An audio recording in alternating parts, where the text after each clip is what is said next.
brother တောက်ကကျွန်တော်လာမှတ်ထားရဗျာလူကတ်ကိုတဲ့အကောင်မပြောင်းမနဲ့ကျုံးပြတယ်ကျွန်တော်လည်းအဲ့လိုမျိုးမှကြိုက်တာလေစိတ်လိုက်ကျွန်တော်ကျုံးပြီနော်ကျွန်တော်ကျုံးပြီအမ brother ကိုလိုက်ကြည့်လိုက်တော့ကဲစပြီရောအမ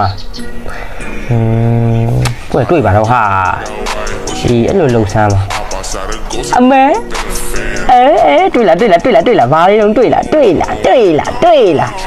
ဟို classic ဆော့တယ်ဆိုတော့အတိုင်းထားရှိတယ်ဘာအတိုင်းထားလဲဆိုတော့ classic ဆော့ရင်ဒါမျိုးလေးတွေတွေ့အဲ့ကြောင့် classic ဆော့တာပြီလားပေါက်ပြီလားမဆက်ကြည့်လိုက်တော့နော်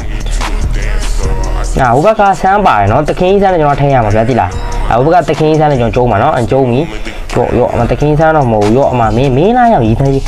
မင်းလားဟာအဲ့ဒါလူကြချီရပြီ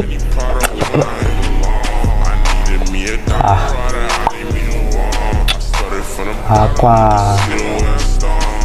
နောက်တယောက်ကြီးရိုင်းတော့ငိုချင်းလာပြီကွာနော်တခင်းဆန်းမင်းလားရောအမ 1k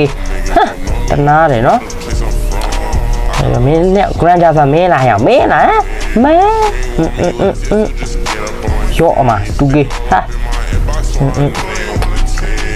ဒါဗါလေကိုကောင်ကြစားရပဲဆိုတော့ရောအမမင်းခံစားလိုက်အမမင်းကရဲ့ပန်းချက်တွေကြမှာခံစားလိုက်မယ်ဟောရေးဆိုင်ရှိမှာမင်းကမပြေးနေရမပြေးနေဟောငါပြေးပြီးရိုက်ပြလိုက်ပြီငါလုံးမမပြေးနေရရောအမနောက်တော့ကော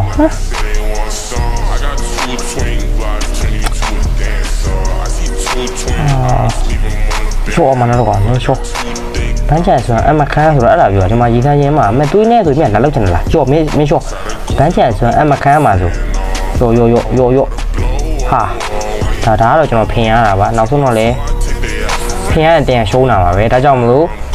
ပွဲကိုမြင်းမြင်းအံ့မှာပြောချင်တာပွဲကိုမြင်းမြင်းအံ့မှာဖင်မရပါနဲ့